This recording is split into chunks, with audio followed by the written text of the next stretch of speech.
അനുമോളെ നിർബന്ധിച്ച് ബീഫ് കഴിക്കുക എന്ന് പറയുന്ന ഷിയാസ് കരീമിന്റെ ഈ ഒരു വീഡിയോ നിങ്ങൾ പലരും കണ്ടിട്ടുണ്ടാവും. പലരും ഇതിനെ കേരള സ്റ്റോറി ആയിട്ട് ഉപമിച്ച് ഇതാണ് കേരളത്തിലെ അവസ്ഥ എന്നൊക്കെ പറഞ്ഞ് വീഡിയോ ഒക്കെ ഇടുന്നുണ്ട്. സീരിയസ്ലി ഇതൊരു ഫണ്ണായിട്ട് മാത്രമേ എനിക്ക് കാണുന്നുള്ളൂ. കാരണം അവർ തമ്മിൽ ഭയങ്കര കൂട്ടാണ്. അതിന്റെ ഫ്രണ്ട്സ് തമ്മിൽ അങ്ങോട്ടും ഇങ്ങോട്ടും തമാശക്ക് പറയുന്ന ഒരു രീതി മാത്രമായിട്ട് ഞാൻ കണ്ടത്. ഇത് കഴിഞ്ഞ് ഷിയാസ് കരീം ഇതിനൊരു എക്സ്പ്ലനേഷൻ പറയുന്നുണ്ട്. ഒരൊറ്റ കാര്യം പറയാനുള്ളത്, ബീഫ് എന്ന് പറഞ്ഞ പ്രശ്നം ഉണ്ടാക്കിയാലും അറിയാം ഇവിടെ ബി ജെ പിക്കാരൻ.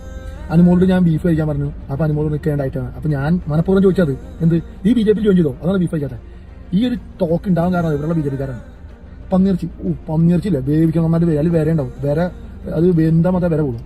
നല്ല കപ്പയിട്ടിട്ട് പന്നിയോ ഒലത്തി കഴിച്ചാൽ അടിപൊളിയാവും. നമ്മൾ പഠിച്ച കിതാബിൽ അത് കഴിക്കാൻ പാടില്ലാന്ന് ഖുറാനിൽ ഉള്ളതുകൊണ്ടാണ്. അല്ലെങ്കിൽ ഞാനത് കഴിച്ചാൽ എന്നെ പിടിച്ച് കഴിക്കാതെ. ഇതിൽ പറഞ്ഞൊരു കാര്യം, ഈ ബീഫ് കഴിക്കാൻ പാടില്ല എന്ന് പറഞ്ഞു കൊണ്ടുവന്നത് ബി ജെ പി ആണോ, അല്ലെങ്കിൽ ഈ ബീഫ് കഴിക്കാത്തവരെല്ലാവരും ബി ജെ പി ആണോ?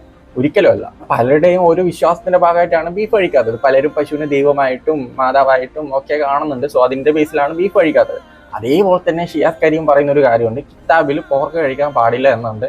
അതുകൊണ്ടാണ് ഞാൻ പോർക്ക് കഴിക്കാത്തത് എന്നുള്ള രീതിയിലും ഷിയാസ് പറയുന്നുണ്ട്. അതുകൊണ്ട് തന്നെ നിങ്ങളുടെ വിശ്വാസത്തിൽ നിങ്ങൾ വിശ്വസിക്കുന്നുണ്ടെങ്കിൽ നിങ്ങൾ മറ്റുള്ളവരുടെ വിശ്വാസത്തെ ബഹുമാനിക്കണം. അല്ലാതെ ഇത് ബി ജെ പി കാരണം ബി ജെ പി കൊണ്ടുവന്നു എന്നൊന്നും മണ്ടത്തരം വിളിച്ചു പറയരുത്. ഇത് കണ്ടിട്ട് എന്നെ ബി ജെ പി ആക്കാൻ വരരുത്. ഞാൻ ഒരു വിശ്വാസത്തിലും വിശ്വസിക്കുന്നില്ല. ഞാൻ ബീഫും കഴിക്കും, പോർക്കും കഴിക്കും, എല്ലാം കഴിക്കും. മനുഷ്യന്മാർക്ക് കഴിക്കാൻ പറ്റുന്ന എന്ത് സാധനം കിട്ടിയാലും ഞാൻ കഴിക്കും. അത്രേ ഉള്ളൂ.